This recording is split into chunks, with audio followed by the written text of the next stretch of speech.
మనలో చాలామందికి మన గురించి బయట వాళ్ళకి లేదా ఒక కాన్సెప్ట్ గురించి పక్క వాళ్ళకి చెప్పాలంటే చాలా రకమైన భయాలుంటాయి. సో, ఈరోజు నేను ఒక ఇంట్రెస్టింగ్ కాన్సెప్ట్‌తో మీ ముందుకొచ్చాను. అదేంటి అంటే ప్రెజెంటేషన్ స్కిల్స్. ప్రెజెంటేషన్ స్కిల్స్ అనగానే చాలామందికి స్టేజ్ ఫియర్ ఉంటూ ఉంటుంది. సో, ఈ స్టేజ్ ఫియర్‌ని మనం తగ్గించుకోవాలంటే ఏం చేయాలి? అండ్ ప్రెజెంటేషన్ బాగా ఎఫెక్టివ్‌గా ఇవ్వాలంటే మనం ఏం చేయాలి? క్లారిటీగా తెలుసుకోవాలంటే ఈ ఎంటైర్ సెషన్‌ని పూర్తిగా మీరు చూడాల్సిందే. మీకు అర్థం కావడం కోసం ఈ ఎంటైర్ సెషన్‌ని 2 విధాలుగా డివైడ్ చేయడం జరిగింది. అందులో ఒకటి ఫౌండేషన్స్ ఆఫ్ ప్రెజెంటేషన్ స్కిల్స్. రెండోది mastering how to overcome from nervousness. Presentation skills అంటే ఏంటో తెలుసుకుంటాం, ఫండమెంటల్స్ తెలుసుకుంటాం. రెండోది అసలు నెర్వస్‌నెస్ లేకుండా మనం ఎలా ఫ్రీగా కెమెరా ముందు గానీ, స్టేజ్ ముందు గానీ, కాలేజ్‌లో అందరి ముందు గానీ, లేదంటే స్కూల్‌లో అందరి ముందు గానీ, లేదంటే పబ్లిక్ స్పీకింగ్‌లో మనం ఎలా ఎఫెక్టివ్‌గా మాట్లాడగలమో తెలుసుకుందాం. సో, మరి లేట్ ఎందుకు, let's get into the video. నా పేరు విజయ్ కృష్ణ. మీరు చూస్తున్నారు ఎక్సలెంట్ విజయ్. అండ్ ఒకవేళ మీరు గనక నా ఛానల్ సబ్స్క్రైబ్ చేసుకోకపోయింటే కనుక please subscribe to my channel. First part ఏంటి అంటే fundamentals of effective presentation. First thing ఏంటి అంటే మనం ఏదైనా ఎక్స్ప్లెయిన్ చేస్తున్నప్పుడు పక్క వాళ్ళకి అర్థమయ్యేలా తయారు చేసుకోవాలి మన స్క్రిప్ట్‌ని ఆర్ మన డైలాగ్స్‌ని. సో, అది ఒక మేజర్ ఎలిమెంట్. అండ్ రెండో విషయం ఏంటంటే presenting well is important because it helps us share ideas and informations effectively. So, మన ఐడియాస్‌ని ఎఫెక్టివ్‌గాని, ఎఫిషియెంట్‌గాని ఎక్స్‌ప్లెయిన్ చేయడానికి ఈ ప్రెజెంటేషన్ అనేది ఉపయోగపడుతుంది. సో, కాబట్టి ప్రెజెంటేషన్ అనేది చాలా చాలా ఇంపార్టెంట్ పాయింట్ ఇన్ లైఫ్. పర్టిక్యులర్‌గా ఈ పర్టిక్యులర్ కాంపిటేటివ్ వరల్డ్. సో, ఇందులో కొన్ని భాగాలు మనం చూద్దాం ఇవాళ. ఫస్ట్ ఏంటి అంటే knowing your audience, where they are and what they want. మనం ఎవరితో అయితే మాట్లాడుతున్నామో వాళ్ళ గురించి క్లారిటీగా మనం తెలుసుకోవాలి. అంటే ఏ ఏజ్ వాళ్ళతో మాట్లాడుతున్నాం, అండ్ వాళ్ళు పెద్దవాళ్ళా, చిన్నవాళ్ళా, లేదంటే మన అట్మాస్ఫియర్‌లో ఉన్నవాళ్ళా, మన నాలెడ్జ్ కేపబిలిటీ ఉన్నవాళ్ళా, లేదంటే ఇంకా చిన్న కేపబిలిటీస్ ఉన్నవాళ్ళు, లేదంటే మనకన్నా పైన ఏజ్ ఉన్నవాళ్ళా మనం నోటీస్ చేయాలి. సో, మనం ఏ ఏజ్ వాళ్ళతో మాట్లాడుతామో మన ఆడియన్స్ గురించి మనం క్లారిటీగా తెలుసుకోవడం ఒక మేజర్ ఎలిమెంట్ అనమాట. అండ్ రెండోది and who are they and what do they want. వాళ్ళు మన దగ్గర నుంచి ఏం ఎక్స్పెక్ట్ చేస్తున్నారు అండ్ ఎలాంటి ఎక్స్పెక్టేషన్స్ పెట్టుకుని మన దగ్గరకు వస్తూ ఉంటారు. ఇది కూడా వన్ మోర్ మేజర్ ఎలిమెంట్ మనం ప్రెజెంటేషన్ స్కిల్స్లో చూడవలసింది. తర్వాతది will talk about who we're talking to when we're present. మనం ప్రెజెంట్ అయినప్పుడు మనం ఎవరితో మాట్లాడుతున్నాం, దేని గురించి మాట్లాడుతున్నాం, ఎలా మాట్లాడుతున్నాం, ఎవరు వాళ్ళు. సో, పర్టికులర్గా మనకి ఆడియన్స్ అన్న వాళ్ళు ఎవరో మనకు తెలిసి ఉండాల్సిందే. Okay, so first of all first major thing మనం చేయాల్సింది ఏంటంటే మన ఆడియన్స్ ఎవరో మనం తెలుసుకోవాలి. రెండోది it is important to know what our audience is interested in what, so that we can talk about things that matter to them. So, ఖచ్చితంగా మన గురించి మాట్లాడుతున్నప్పుడు, మనం ఒక టాపిక్ గురించి మాట్లాడుతున్నప్పుడు ఇంట్రెస్టింగ్ వేలో మనం మాట్లాడాల్సి ఉంటుంది. అండ్ ఖచ్చితంగా పక్క వాళ్ళకి ఏం ఇంట్రెస్ట్ ఉందో మీరు గ్రహించి ఆ ఇంట్రెస్టింగ్ టాపిక్ని మీరు కనెక్ట్ చేయాల్సి ఉంటుంది. ఫర్ ఎగ్జాంపుల్ మీరు కనుక ఒక క్లాస్ చెప్తున్నారు అనుకోండి, అది కూడా ఫర్ ఎగ్జాంపుల్ మీరు ఒక టైం మేనేజ్మెంట్ క్లాస్ చెప్తున్నారు అనుకోండి, ఖచ్చితంగా టైం మేనేజ్మెంట్ అన్న వర్డ్ చూస్తేనే మనకు బోరింగ్ కాన్సెప్ట్స్, కానీ ఒక అట్రాక్టివ్ వేలో దాన్ని మీరు తీసుకొచ్చారనుకోండి. లెట్స్ టేక్ ఎన్ ఎగ్జాంపుల్, ఒక గేమ్ ఆడించారు, ఆ గేమ్లో మీరు టైం లిమిట్ బేస్ చేశారు. సో, ఏమవుతుంది అంటే అందరూ కలిపి రష్ అప్లో ఉండడం వల్ల ఈజీగా మీరు ఆ టైం బేస్ ఏదైతే ఉందో దాన్ని బేస్ చేసుకుని, ఏదైతే టైం ఉంటుందో దాన్ని బేస్ చేసుకుని మీరు టైం మేనేజ్మెంట్ గురించి ఎక్స్ప్లెయిన్ చేయాల్సి ఉంటుంది. కైండ్ ఆఫ్ అన్ యాక్టివిటీ లెవెల్లో మీరు ప్రజెంట్ చేయాల్సి ఉంటుంది. సో, మీ ఆడియన్స్కి ఏం కావాలన్న లాజిక్ మీకు తెలిసినట్టయితే కనుక మీరు మీ ప్రజెంటేషన్ ఎఫెక్టివ్గా మీరు చెప్పగలుగుతారు. తర్వాత బుల్లెట్ పాయింట్ ఏంటంటే making a clear message, what your point and how do you organise it. You will learn about having a main idea and point in our presentation. పర్టికులర్గా మనం ప్రజెంటేషన్ చేసినప్పుడు ఖచ్చితంగా మనం పాయింట్ టు పాయింట్ వైజ్ మాట్లాడుకుంటూ ఉండాలన్నమాట. అలా కాకుండా ఏదో ఫస్ట్లో బగిస్తాం, తర్వాత లాస్ట్కి వచ్చేసి మళ్ళీ మధ్యలో ఏదో స్క్రంబుల్ యాక్టివిటీ చేసేసి, లేదంటే ఏదో ఒకటి మిక్సప్ చేసేసి మెసప్ అయిపోయి లాస్ట్కి ఏం చెప్పాలో అర్థం కాక సింపుల్గా దాన్ని కంక్లూడ్ చేసేయడం మాత్రం ఖచ్చితంగా కరెక్ట్ కాదు. సో, కాబట్టి ఏం మాట్లాడాలనుకుంటున్నామో మనం దాన్ని పాయింట్ టు పాయింట్ మనం ప్రజెంటేషన్ రూపంలో చూపించుకోవాల్సి ఉంటుంది. అది ఒక మేజర్ ఎలిమెంట్ ఈ దీంట్లో. రెండోది ఏంటి అంటే we will also learn how to organise our ideas in a way that makes sense to others. And రెండోది ఏంటి అంటే మనం మాట్లాడుకునేది ఏదైతే ఉంటుందో పక్క వాళ్ళకి మాట్లాడుతున్నది అది పక్క వాళ్ళకి సెన్స్ కలిగించాలి. అంతేగాని మనం ఏది పెడితే అది మాట్లాడటం, ఎలా పెడితే అలా మాట్లాడటం మాత్రం మంచిది కాదు. ఖచ్చితంగా ఒకటి మనం బయటికి రిఫ్లెక్ట్ అయిందంటే, మనం నోట్ల నుంచి ఒక మాట బయటకు వచ్చిందంటే ఖచ్చితంగా దాని గురించి పక్క వాడి గురించి ఖచ్చితంగా ఒక రియాక్షన్ అనేది ఉండాలన్నమాట. So, reaction is something very important. అంటే సెన్స్ ఉండాలి మనం మాట్లాడే ప్రతి దానికి కూడా. సో, ఇది ఒక మేజర్ ఎలిమెంట్ అనమాట. తర్వాత different types of presentations.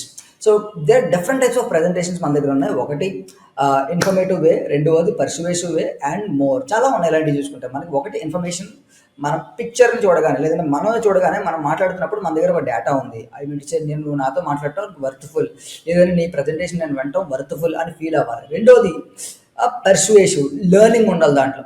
Learning లేకపోయినా సరే మంచిది కాదనమాట. సో ఇందులో మనం గుర్తుపెట్టుకోవాల్సింది ఏంటంటే we will discover that there are different reasons we might give presentations like sharing information or trying to convince others. ఇక్కడ ప్రజెంటేషన్లో కూడా చాలా విషయాలు ఉంటాయి. ఒకటి మన డిఫరెంట్ రీజన్స్తో మనం ప్రజెంటేషన్స్ ఇస్తూ ఉంటాం. ఒకటి పక్క వాళ్ళని కన్విన్స్ చేసే విధంగా ఉంటాం. ఇంటర్వ్యూస్కి వెళ్ళామనుకోండి, మనం ప్రజెంటేషన్ కన్విన్స్ చేయడం కోసం చేస్తూ ఉంటాం. లేదు అంటే ఇన్ఫర్మేషన్ పాస్ చేసి సో దాట్ పక్క వాళ్ళని ఒప్పించేలా ట్రై చేస్తూ ఉంటాం. ఆర్ ఎల్స్ ఏదైతే ఏముంది మనం పక్క వాళ్ళని ఇంప్రెస్ చేయడానికి లేదా కన్విన్స్ చేయడానికి మాత్రమే మనం ప్రజెంటేషన్ ఇస్తూ ఉంటాం. సో కాబట్టి ఇది ఒక మేజర్ ఎలిమెంట్. మన ఇచ్చే ప్రజెంటేషన్లో ఇన్ఫర్మేషన్ అనేది ఖచ్చితంగా ఉండాల్సిందే. తర్వాతది అడ్జస్టింగ్ ఆర్ ప్రజెంటేషన్. మన ప్రజెంటేషన్ ఎప్పుడు కూడా అడ్జస్ట్ చేసుకుంటూ ఉండాలి. For example time limit base చేసుకుని మీకు 20 minutes టైం ఇచ్చారు, 20 minutesలో మీరు ప్రజెంటేషన్ కంప్లీట్ చేయాలి. సో ఎలా చేయగలుగుతారు? లార్జ్ అమౌంట్ ఆఫ్ ఇన్ఫర్మేషన్ మీరు షార్ట్ టైంలో మీరు చెప్పాలంటే కొంచెం కష్టమే. బట్ దాన్ని కూడా షార్ట్ టైంలో మీరు ప్రజెంట్ చేయగలిగితే దాన్ని అడ్జస్ట్మెంట్ అంటాం. మనం టైం అడ్జస్ట్మెంట్ అనొచ్చు, లేదంటే డేటా అడ్జస్ట్మెంట్ అనొచ్చు, లేదంటే పక్క వాళ్ళ మైండ్ సెట్ని బేస్ చేసుకుని మనం అడ్జస్ట్మెంట్స్ అనొచ్చు. ఎలాగైనా సరే మనం ఎప్పుడు కూడా 3 minutes ప్రజెంటేషన్ రెడీగా ఉండాలి, 5 minutes ప్రజెంటేషన్ రెడీగా ఉండాలి, తర్వాత 10 minutes ప్రజెంటేషన్ కూడా మనం రెడీగా ఉండాలి. ఎప్పుడైతే ఈ షార్ట్ టైం ప్రజెంటేషన్ రెడీగా ఉంటామో అంటే దాంట్లో మళ్ళీ కాన్సెప్ట్ రావాలి, క్విజ్ రావాలి, టైటిల్ రావాలి, సెన్స్ రావాలి, ఇన్ఫర్మేషన్ బయటకు పాస్ అవ్వాలి, ఇవన్నీ దీంట్లో ఉండాలి. సో ఖచ్చితంగా మీరు కనుక ఆ రేంజ్లో మీరు అడ్జస్ట్ చేయగలిగితే మీ కాన్సెప్ట్ని, మీ ప్రజెంటేషన్ని, you will be more effective అని నేను చెప్తాను అనమాట. అండ్ తర్వాత సో యూజింగ్ విజువల్స్, చాలామంది అట్రాక్ట్ అయ్యేది పిక్చర్స్కి, రైట్? సో పిక్చర్స్ చూపించినప్పుడు చాలామంది అట్రాక్ట్ అవుతారు. కాబట్టి మీరు ప్రజెంట్ చేసేటప్పుడు కేవలం మీ మౌత్ వాయిస్ అంటే మీరు మాట్లాడటం డైరెక్ట్గానే కాకుండా మీరు స్క్రీన్ పైన కొన్ని ప్రజెంటేషన్స్ చేయాల్సి ఉంటుంది. అప్పుడు మాత్రమే జనాలు ఆర్ మనుషులు ఆర్ ఫ్రెండ్స్ ఆర్ కాలేజ్లో ఉన్న teachers or faculty or interviewers ఎవరైతే ఉంటారో వాళ్ళందరూ కూడా మీ ప్రజెంటేషన్కి ఇంపాక్ట్ అవుతారు ఆర్ ఇంట్రెస్టింగ్ చూపించగలుగుతారు. ఒకటి మీరు ప్రజెంటేషన్ స్లైడ్స్ ద్వారా చేయొచ్చు, లేదు అంటే ఏదైనా మెటీరియల్స్ మీరు తీసుకోవచ్చు అనమాట. పిక్చర్స్ని చూపించవచ్చు, లేదా గ్రాఫ్స్ని చూపించవచ్చు, లేదంటే మీరు ఏదైనా క్యాలిక్యులేషన్ చేస్తే సేల్స్ని చూపించవచ్చు. సో ఒక క్లియర్ పిక్చర్తో మనం సింపుల్ ఐడియాని ఇచ్చేలాగా మన డేటా ఉండాలన్నమాట. సో ప్రజెంటేషన్ ఇచ్చేటప్పుడు ఖచ్చితంగా మీరు చేయాల్సింది ఏంటి అంటే ఒకటి పిక్చర్ రిప్రజెంటేషన్లో మీరు ప్రజెంటేషన్ని చూపించాల్సి ఉంటుంది, లేదా వీడియో రూపంలో చూపించాల్సి ఉంటుంది. అలా చూపించినప్పుడు ఇంపాక్ట్ ఎక్కువ ఉంటుంది అనమాట. అండ్ తర్వాత ఏంటి అంటే సో విజువలైజేషన్ ఎప్పుడు కూడా మనకి చాలా ఎక్కువ ఎఫర్ట్ని ఇస్తూ ఉంటుంది. ఐ మీన్ టు సే మన ఆడియన్స్ని ఈజీగా గాజ్ చేయగలుగుతాం మనం, అంటే ఈజీగా వాళ్ళకి అర్థమయ్యేలా మనం చెప్పగలుగుతాం. మనం గంట మాట్లాడేదానికన్నా కేవలం ఒక చిన్న వీడియో 1 minute వీడియోని మనం చూపించామనుకోండి, మీరు గంట మాట్లాడిన దాంతో సమానం అవుతుంది. సో కాబట్టి మీరు వీడియో ప్రజెంటేషన్ మీ వీడియో విజువల్గా మీరు ఏదైతే డేటా చూపిస్తారో అది చాలా ఎఫెక్ట్ ఇస్తుంది, అది మాత్రం నేను ఎక్స్ప్లెయిన్ చేయగలుగుతాను. సో ఇది కూడా వన్ మోర్ మేజర్ ఎలిమెంట్ అనమాట. తర్వాత అండ్ ఫైనల్ పాయింట్ ఏంటంటే ఈ పర్టికులర్ సెషన్లో making a short presentation outline. So మనం by practising putting together a plan for a short presentation చేసుకున్నప్పుడు మనం ఒక షార్ట్ ప్రజెంటేషన్ కూడా రెడీ చేసుకుని పెట్టుకోవాలన్నమాట. ఎందుకు అంటే మనం ప్రజెంటేషన్ కన్నా ముందు ఒక ప్రజెంటేషన్కి రెడీ అయి ఉంటాం. ఓకే, మనం బయటికి వెళ్ళి ప్రాక్టీస్ డైరెక్ట్గా ఆన్లైన్ ఇచ్చేయడం కన్నా ముందు మనం ఇండివిజువల్గా ప్రజెంటేషన్ రెడీ చేసుకోవాల్సి ఉంటుంది. సో ఎప్పుడైతే మనం ఇండివిజువల్గా సింపుల్ ప్రజెంటేషన్ చేసుకుంటామో అప్పుడు ఆటోమేటిక్గా బయటికి మనకి పాజిటివ్ యాంగిల్తో మనం ముందుకెళ్తాం అనమాట. సో ఇది కూడా one more important and interesting element అనమాట. సో ఇది ఫస్ట్ మేజర్ ఎలిమెంట్ మనం మాట్లాడుకున్న ప్రజెంటేషన్ స్కిల్స్లో.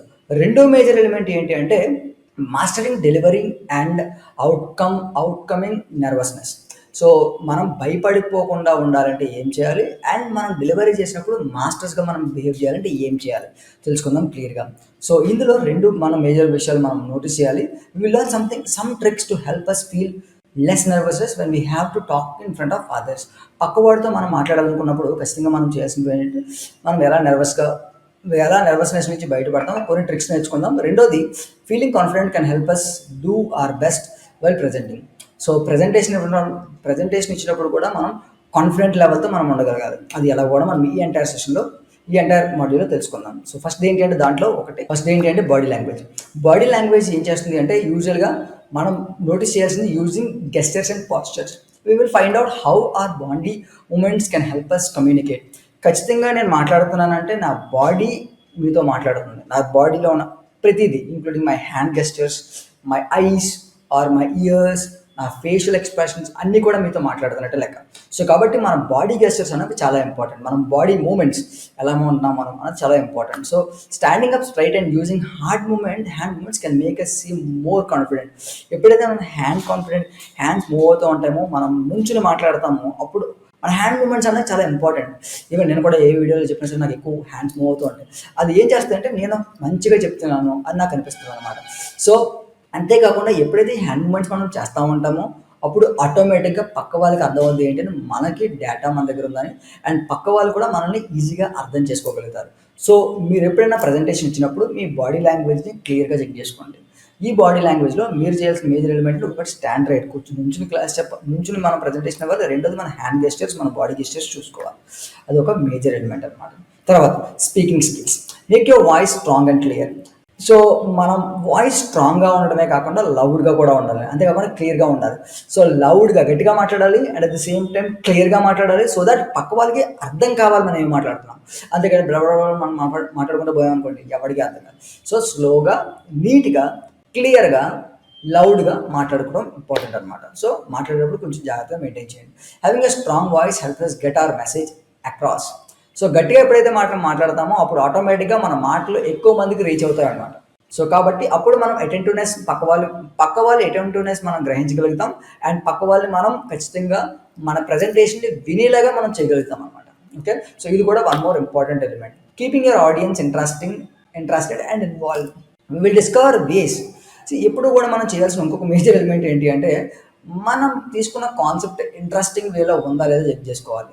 మనం ఏం మాట్లాడుతున్నా సరే దాంట్లో ఏదో ఒక లాజిక్ మనకు కనపడాలి, ఏదో ఒక లాజిక్ మనం మాట్లాడాలి, అండ్ ఏదో ఒక ఇంట్రెస్టింగ్ ఫ్యాక్ట్ గురించి మనం ఎక్స్ప్లెయిన్ చేయాలి. ఫర్ ఎగ్జాంపుల్ మనం సేల్స్ గురించి కొన్ని నంబర్స్ గురించి క్యాలిక్యులేషన్స్ చెప్పాల్సి ఉంటుంది, లేదా ఏదో ఎడ్యుకేషన్ కంటెంట్ మీరు ఎక్స్ప్లెయిన్ చేస్తున్నారు, ఎడ్యుకేషన్ గురించి ఏదో ఒక ఇంట్రెస్టింగ్ ఫ్యాక్ట్ మీరు ఎక్స్ప్లెయిన్ చేసుకుంటూ ఉండాల్సి ఉంటుంది అనమాట. సో అది కూడా మేజర్ ఎలిమెంట్ మనం మాట్లాడుతున్నప్పుడు. అండ్ ఇంకొక మేజర్ ఎలిమెంట్ ఏంటి అంటే ఇంట్రెస్టింగ్ మనం ఎప్పుడు అనిపిస్తామని అంటే పక్క వాళ్ళు క్వశ్చన్స్ అడిగినప్పుడు. సో ఎక్కువగా క్వశ్చన్స్ అడగండి. సో దట్ మీ కాన్సెప్ట్ అనేది పక్క వాళ్ళకి అర్థం అవుతుంది. So ask more questions so that people are involved.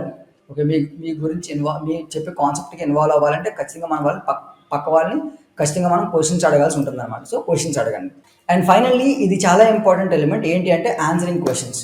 Be ready for what people might ask. So కొన్ని బేసిక్ క్వశ్చన్స్ గురించి మీరు రెడీగా పెట్టుకోవాలి పేపర్లో, కానీ మీరు ప్రజెంటేషన్ ఏదైతే టాపిక్ మీద ఇస్తున్నారో ఆ టాపిక్ మీద ఇచ్చే క్వశ్చన్స్ కొన్ని రెడీ చేసుకుని పెట్టుకోవడం ఇంపార్టెంట్ అనమాట. ఎందుకంటే మిమ్మల్ని ఎప్పుడైనా, ఎక్కడైనా, ఎవరైనా ఎలాంటి క్వశ్చన్ అడగచ్చు ప్రజెంటేషన్ జరుగుతున్నప్పుడు. కాబట్టి మీరు ఆ క్వశ్చన్స్కి ముందుగానే ప్రిపేర్ అయ్యి ఉన్నారనుకోండి, ఆటోమేటిక్గా మీరు ఆన్సర్ ఇవ్వగలుగుతారు. సో దట్ మీరు కొంచెం ఈజీ అవుతుంది మీ ప్రాసెస్. సో హోప్ మీకు అర్థమైందని ఎక్స్పెక్ట్ చేస్తున్నాను. సో 2 విషయాలు మనం నేర్చుకున్నాం. ఒకటి, మనం ప్రజెంటేషన్ అంటే ఏంటో తెలుసుకున్నాం. రెండోది, ప్రజెంటేషన్ స్కిల్స్ యొక్క భయాలను మనం ఎలా పోగొట్టుకోవాలో కూడా తెలుసుకున్నాం. సో అర్థమైందని ఎక్స్పెక్ట్ చేస్తున్నాను. సో మీరు కనుక నా ఛానల్ సబ్స్క్రైబ్ చేసుకోకపోతే please subscribe to my channel. And then so ఏమైనా క్వశ్చన్స్ ఉన్నా, కమెంట్స్ ఉన్నారనుకోండి మీరు కమెంట్స్లో పెట్టచ్చు అనమాట. So hope you understand my point. Thank you so much for watching to my videos. This is Vijay Krishna signing of.